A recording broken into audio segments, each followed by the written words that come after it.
Assalamualaikum warahmatullahi wabarakatuh. Bismillahirrahmanirrahim. Alhamdulillahirabbil alamin.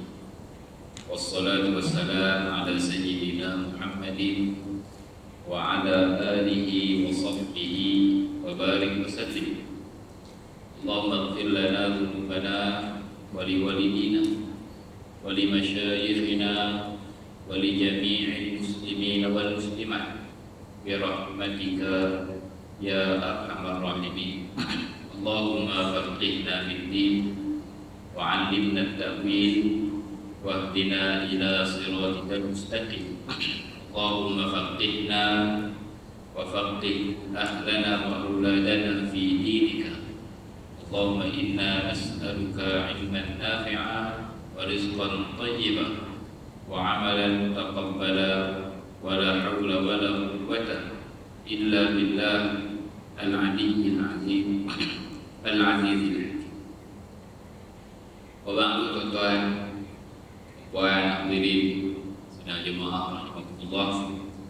Alhamdulillah kita kumpul lagi malam ini, dan seperti biasa tuan-tuan dan puan, kita teruskan bacaan daripada kitab ringkasan kepada himpunan cabang-cabang iman yang asalnya dikarang oleh Imam Al-Baihaqi rahimahullah dan diringkaskan oleh Al-Imam Abdul Rahman Umar bin Abdul Rahman Al-Qazwini rahimahullah ta'ala, yang kita bincangkan hadis-hadis daripada baginda Rasulullah SAW dan juga ayat-ayat Al-Quran yang berbicara tentang ciri-ciri seseorang mukmin yang disebut oleh pengarang kita dengan cabang-cabang iman.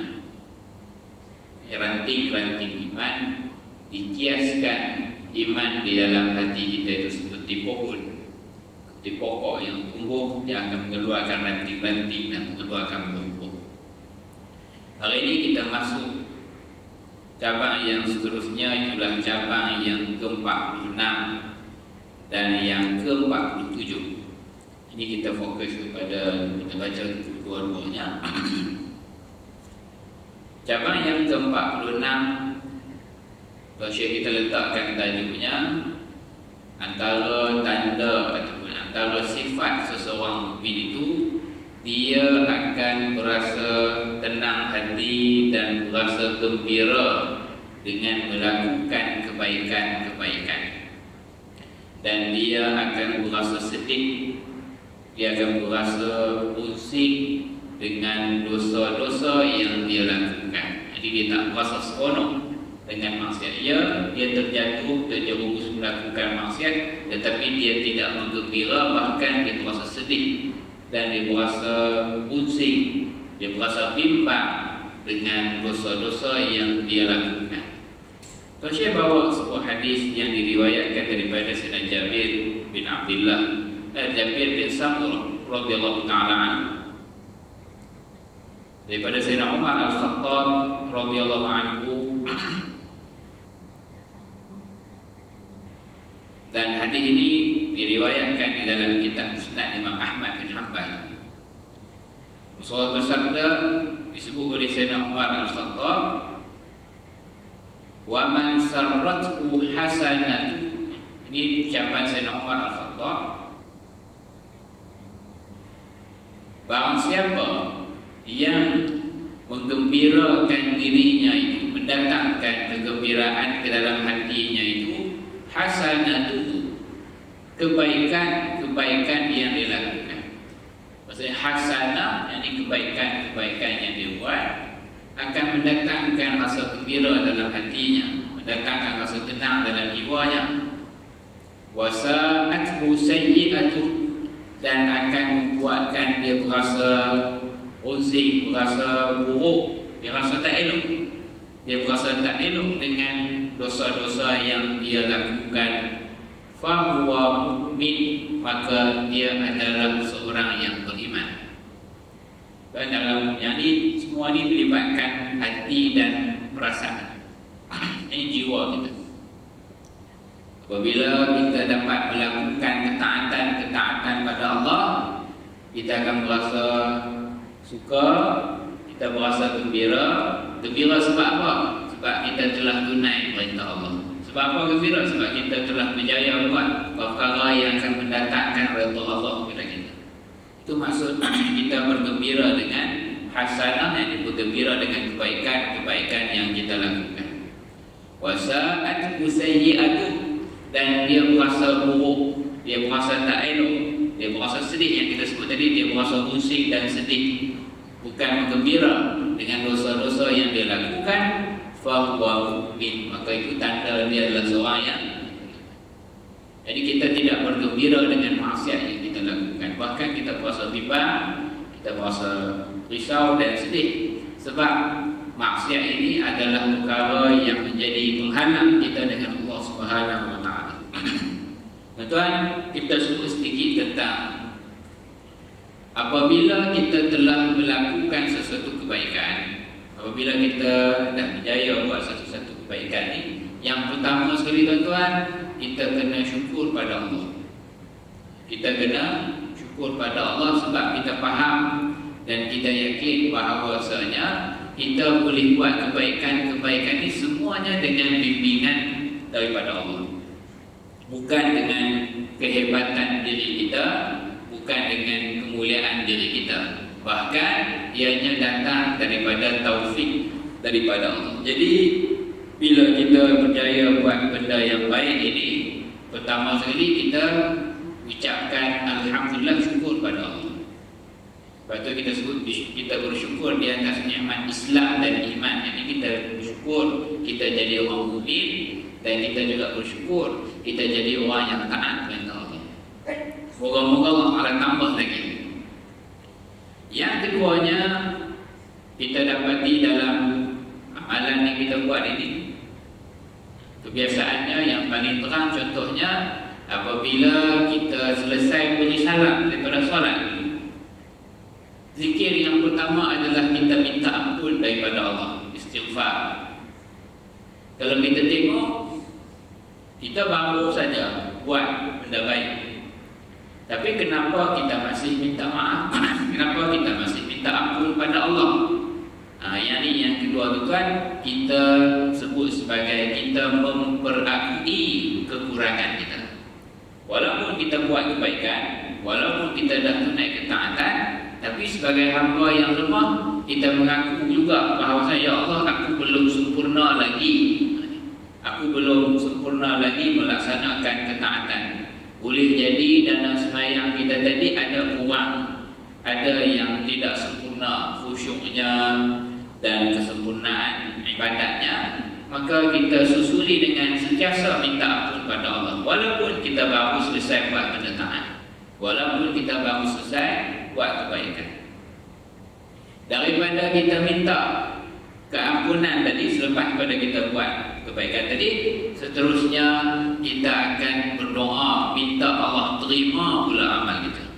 Jadi tuan, dia bermula dengan kita syukur pada Allah sebab kita boleh buat taat. Kemudian kita masih mengakui kekurangan kita, maka kita minta ampun pada Allah, kita istighfar pada Allah selepas pada kita buat kebaikan. Yang ketiga, yang paling penting sekali adalah kita berdoa supaya Allah Ta'ala terima amal kita. Sebab itu yang kita banyak doa, Allahumma taqabbal minna salatan, Allah terimalah salat. Kita dah tunai dah tanggungjawab kita.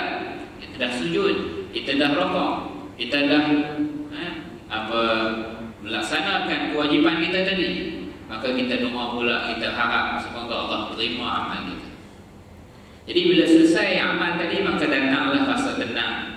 Senang datanglah rasa gembira sebab kita berjaya melaksanakan perintah Allah. Seumpama kita berjaya selesai tugasan, kan kita apa-apa tugasan yang kita ada, apa-apa tanggungjawab yang kita dipertanggungjawabkan, bila kita berjaya buat, kita akan rasa alhamdulillah, rasa seronok. Sebab apa seronok? Sebab dah berjaya tunai tugasan ini. Kita seronok sebab apa? Bila buat taat, sebab ini perintah Allah. Alhamdulillah, saya dah tunaikan, saya dah selesaikan. Syukur pada Allah, saya dapat selesaikan. Macam itulah juga bila tugasan yang orang bagi pada kita tu kita tak selesai, selama itulah kita akan rasa berserabut di kepala sebab tak selesai lagi tugas. Itu juga kalau kita silap, kita abaikan tugas tadi, kita merasa bahaya sedang menunggu kita. Sebab apa? Saya boleh jadi majikan akan marah, akan ambil tindakan. Begitulah juga dengan maksiat yang kita lakukan. Kalau ada salah silap dan maksiat yang kita buat kemudian mendatangkan perasaan bersedih tadi, perasaan bimbang, perasaan pusing. Pusing sebab apa? Bimbang sebab apa? Bimbang sebab takut balasan dan kemurkaan daripada Allah. Itu semua tanda kita beriman. Itu semua tanda kita beriman. Jadi apabila kita melakukan ketaatan, kita syukur dan gembira. Apabila kita melakukan perkara yang dosa dan maksiat, kita akan pusing dan kita akan bersedih. Maka perlu ada tindakan lanjut daripada susulan daripada kita rasa sedih tadi, iaitulah perlu kepada bertaubat kepada Allah. Perlu kepada kita bertaubat kepada Allah. Itulah cabang yang ke-47 yang Tuan Syekh menyatakan dalam karangan beliau ini, iaitulah kita akan sentiasa menguruskan dosa-dosa yang kita lakukan itu. Jadi kita rawat dan kita atasi dosa-dosa yang kita lakukan dengan bertaubat kepada Allah. Selepas kita dah pusing, selepas kita dah menyesal, selepas daripada kita dah rasa sedih dengan dosa yang kita buat, maka perlu disusuli dengan taubat. Perlu disusuli dengan taubat. Cuma tuan-tuan, tambahan sedikit daripada syukur kita di atas ketaatan yang kita dah berjaya buat. Begitu juga kita berdoa supaya Allah terima ketaatan kita dan gembiranya kita dengan ketaatan yang kita telah buat.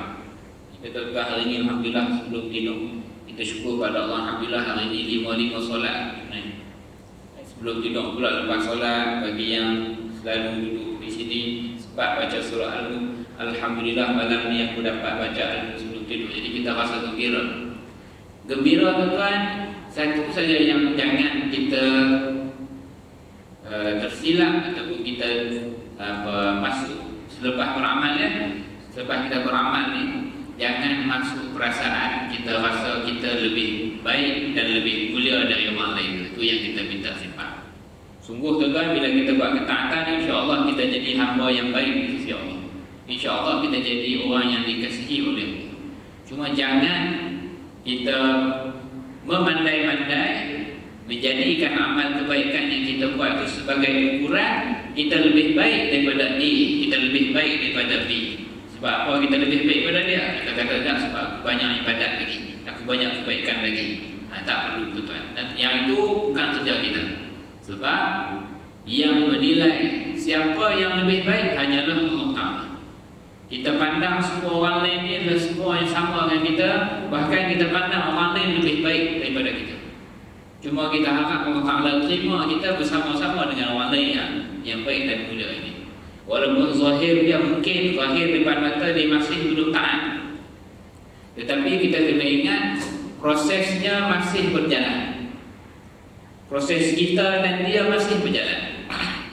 Betul, bila kita tengok seseorang yang diuji dengan maksiat ataupun diuji dengan tidak taat pada Allah ini, yang pertama sekali kita syukur pada Allah sebab Allah Ta'ala bimbing kita. Tetapi kita doakan dia supaya dia juga mendapat hidayah dan mendapat petunjuk daripada Allah. Jangan sesekali kita rasa kita lebih mulia daripada dia. Sebab apa tak boleh tuan? Sebab apa? Sebab proses masih berjalan. Saya guna perkataan proses masih berjalan. Maksud proses masih berjalan itu apa? Yakni kalau kita buat pertandingan, kalau kita buat lumba lari, belum sampai garisan penamat lagi. Dia pun belum sampai garisan penamat. Kita sendiri yang sedang buat baik pun belum sampai garisan. Bila belum sampai garisan penamat, maksudnya belum ada keputusan lagi. Belum ada keputusan akhir untuk kita kata kita lebih baik daripada dia. Boleh jadi ke depan nanti sebelum penamat, tengok-tengok dia memperbaiki dirinya. Dia menjadi hamba yang taat, lalu dia yang ke depan. Dan minta dijauhkan sebelum sampai garisan penamat. kita bimbang, kita minta doa sungguh-sungguh daripada Allah, kita pula yang tersangkut, kita pula yang tersilap, kita pula yang berhenti, menyebabkan kita tertinggal di belakang. Sebab itu tuan-tuan, segala amal soleh yang kita buat ni jangan kita jadikan dia itu sebagai punca kita nak rasa lebih mulia daripada orang lain. Itu saja yang kita kena hati-hati. Adapun kita rasa syukur, kita rasa gembira, kita rasa seronok sebab kita dapat buat ketaatan pada Allah, itu adalah tanda, itu adalah sifat orang mukmin. Kita bersyukur dapat buat ketaatan, kita rasa gembira di atas ketaatan yang kita buat, maka itu adalah tanda iman. Itu tanda iman. Yang kita nak jaga dan elak ialah kita merasa kita lebih mulia daripada orang lain dengan kebaikan yang kita buat.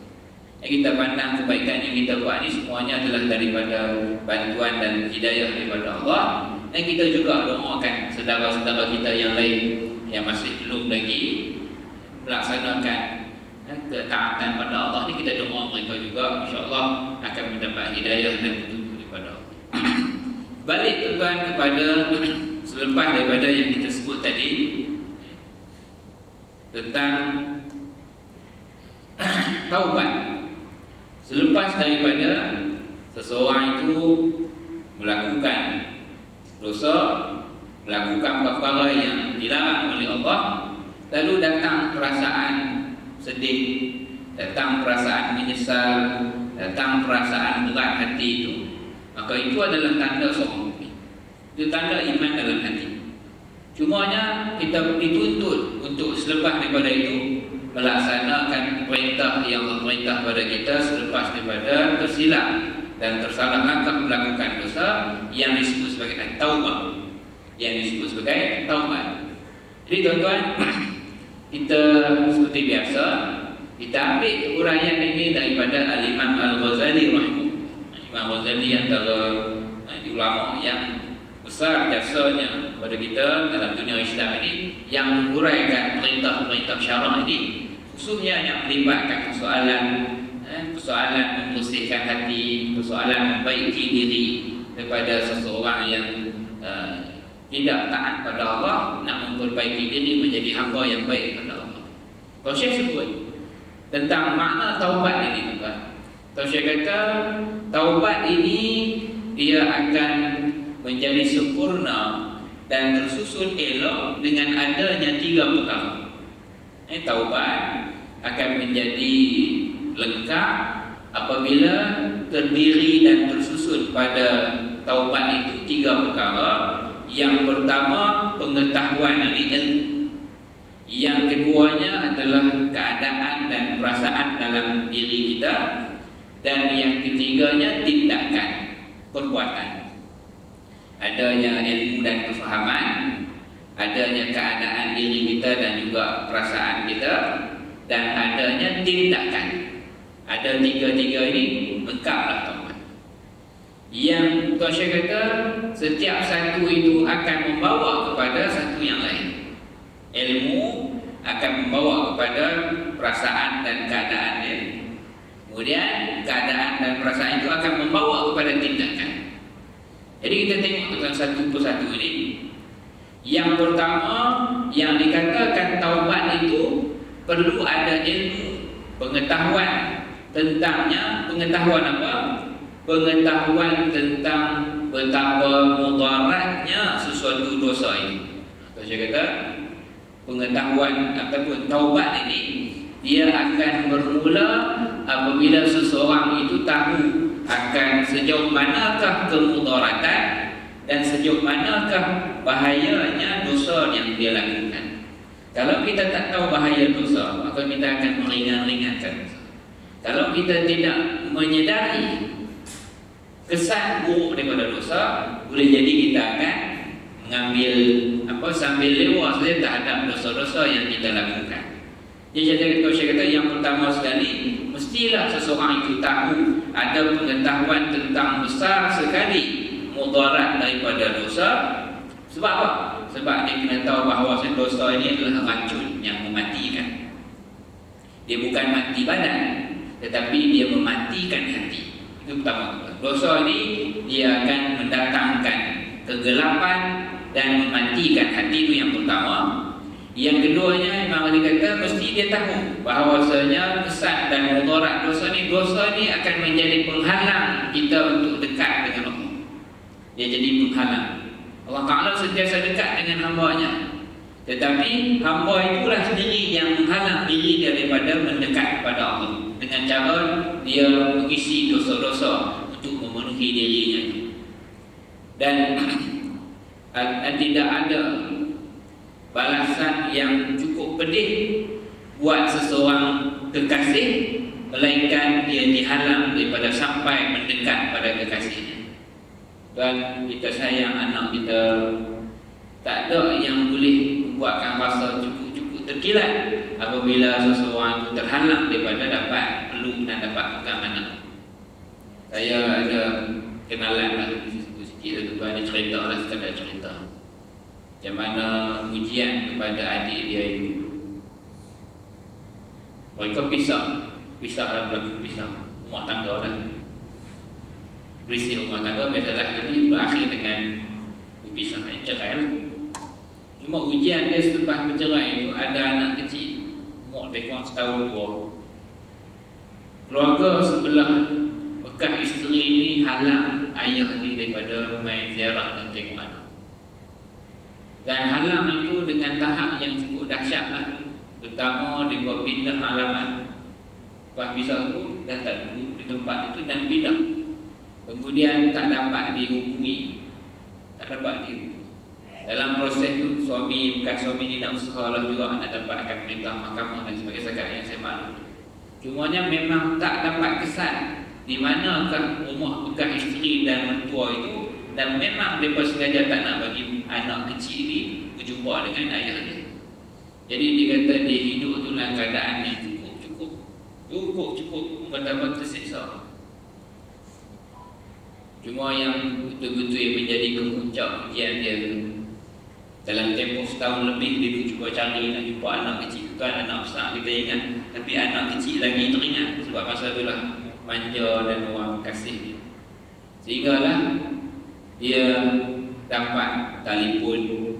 Kalau dapat telefon bagi tahu anak dah meninggal. Itu yang tahap yang paling teruk, tahap yang paling kemuncak ujian sedih berpisah dengan orang yang kita kasih. Jadi tuan-tuan, dalam bab dosa ni begitulah. Saya tak mau panjang cerita dah, mentakat itulah. Jadi itu pun yang call pun bukan mentua, bukan bekas isteri. Yang call itu adik kepada bekas isteri, sebab tak sanggup, tak gamak tengok. Walau kata last saat akhir ni tak gamak tengok ayah itu, tak diberi izin untuk tengok. Yang bekas isteri dan bekas mentua tu tak kontak, tapi adik yang bagi tahu. Jadi malam itu juga lah gegah daripada dia tak suka dengan cerita. Gegah pergi juga, sampailah ke tempat tanah dia lah yang memutuskan dan sebagainya. Dia cuba yang aku tahu, carilah kali jumpa lah keadaan dah tak menyawa anak yang dikasih. Itu baru kekasih yang kita kasih di dunia. Tapi Allah Ta'ala beri ganjaran yang besar pada sahabat ini. Allah beri kebaikan dan juga insyaAllah lah anak tu jadi siswa, jadi pembimbing dan jadi syafaat, memberi syafaat kepada dia di akhirat nanti. Cuma nak cerita itu kan, berpisah dengan kekasih ni ataupun terhijab, terhalang daripada kekasih ni satu azab yang cukup besar.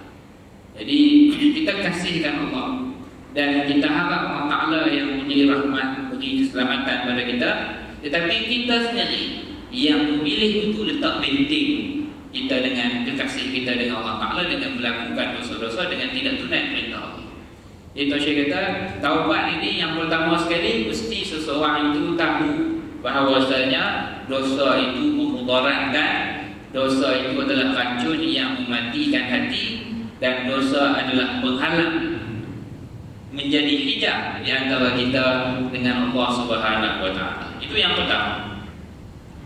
Dan kemudian daripada pengetahuan ini, daripada ilmu ini, bila dia tersilap langkah melakukan dosa, bila dia terjerumus melakukan maksiat kepada Allah, sebab semua orang ini tak, kata apa, kita tidak maksud.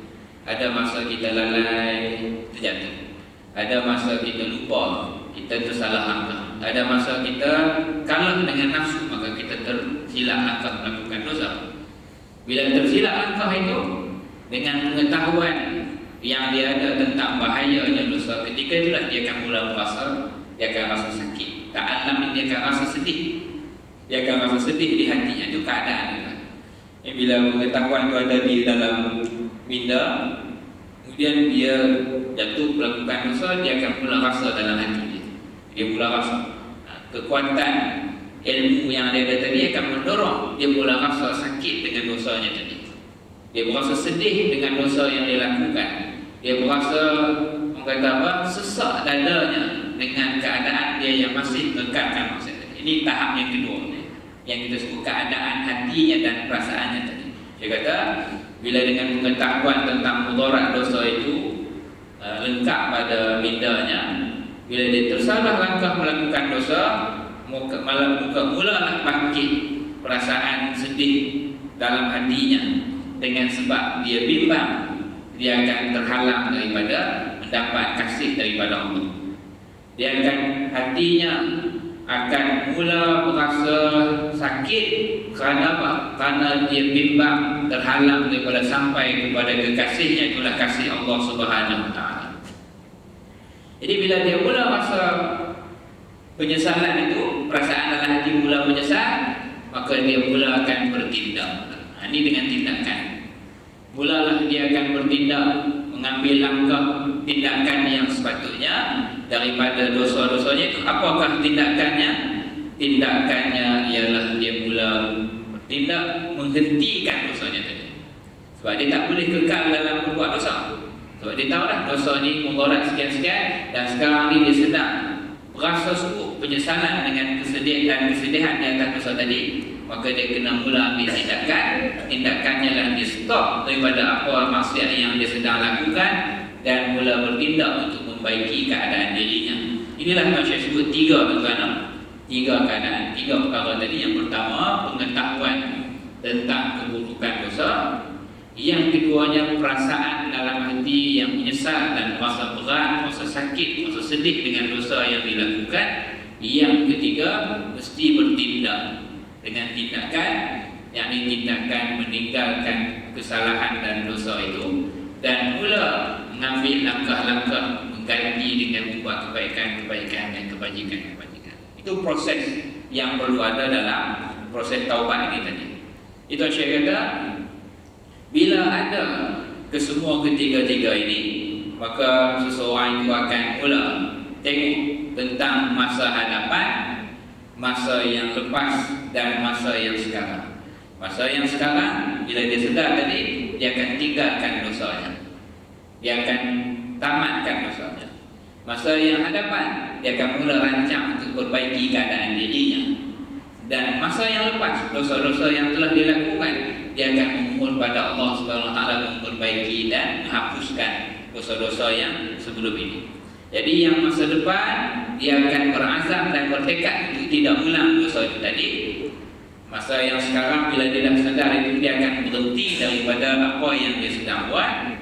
Dan masa yang terlepas itu, dia akan mula jadikan sebagai peringatan untuk dia mula tampung semula apa yang telah terlepas pada masa-masa yang lepas, dengan dia melakukan dosa dan juga perkara yang dilarang dan juga ditegak oleh Allah Subhanahu Wa Taala. Tuan, itu yang pertama Imam Ghazali sebut tentang pengertian taubat dan perkara yang akan membawa kepada seorang itu benar-benar kuat tekad dan azamnya untuk meninggalkan maksiat dan bertaubat kepada Allah Subhanahu Wa Taala. Sebab itu dalam sebahagian riwayat-riwayat hadis memang menekankan tentang penyesalan. Dan taubat ni dia akan datang dengan penyesalan, yang ini seseorang itu mula rasa sedih, mula rasa berat hatinya sebab dia tahu mudarat dosa-dosa tadi. Sebab Tuan Syekh pun sebut juga tuan-tuan, kesan daripada dosa ini, Tuan Syekh kata, kalau siapa-siapa yang memerhatikan dalil-dalil ayat-ayat Quran dan hadis tentang dosa ini, tentu dia akan faham bahawasanya taubat ini perlu kita segerakan. Taubat kita perlu segerakan daripada apa saja dosa yang kita lakukan. Sebab Tuan Syekh kata, barang siapa yang tahu, siapa-siapa yang faham dan tahu tidak ada kebahagiaan yang hakiki melainkan kebahagiaan di negeri selepas mati. Ini dalam kubur dan akhirat. Itu kebahagiaan yang hakiki. Maka dia tahulah tidak ada kebahagiaan yang hakiki melainkan kita boleh kekal bersama dengan keredaan Allah. Seseorang yang boleh kekalkan dirinya berada dalam keredaan Allah, maka dia akan bahagia dunia dan akhirat. Macam mana nak boleh kekal berada dalam keredaan Allah sedangkan dirinya penuh diselubungi dengan perkara-perkara yang menjadi bintik, yang menjadi hijab, penghalang antara dia dengan Allah. Maka tidak boleh tidak, kita mesti buang mungkin penghalang-penghalang itu. Kita mesti segera hapuskan bintik-bintik yang menghalang kita daripada menjadi orang yang mendapat keampunan dan keridhaan daripada Allah Subhanahu Wa Taala. Dan kita kena faham bahawa tidak ada yang menjauhkan diri kita kepada Allah melainkan kita mengikut syahwat dan nafsu kita. Kita mengikut dorongan syahwat dan nafsu itulah yang menjauhkan kita daripada Allah. Dosa yang melibatkan perut, makan yang haram. Dosa yang melibatkan kemaluan, melibatkan dorongan syahwat kepada yang haram. Dosa yang melibatkan hati, kita merasa lebih mulia daripada orang lain, merasa lebih hebat daripada orang lain, takabur dan sebagainya. Semua itu berpunca daripada syahwat, bermula daripada dorongan nafsu. Jadi dorongan nafsu dan syahwat itu semuanya adalah perkara yang menjauhkan kita daripada Allah SWT, dan tidak ada perkara yang boleh menghampirkan kita pada Allah melainkan dengan banyak berzikir kepada Allah dan dengan menunaikan ketaatan kepada Allah Subhanahu Wa Taala. Sebab itulah Allah Taala perintahkan kepada kita dalam banyak-banyak ayat yang sesungguhnya dalam beberapa hadis, kita baca hadis, kita baca Allah Taala Rasulullah sebut at-taibu minadz dzambi, orang-orang yang bertaubat daripada dosa-dosanya, kaman la dzambala, sebagaimana orang yang tidak pernah melakukan dosa.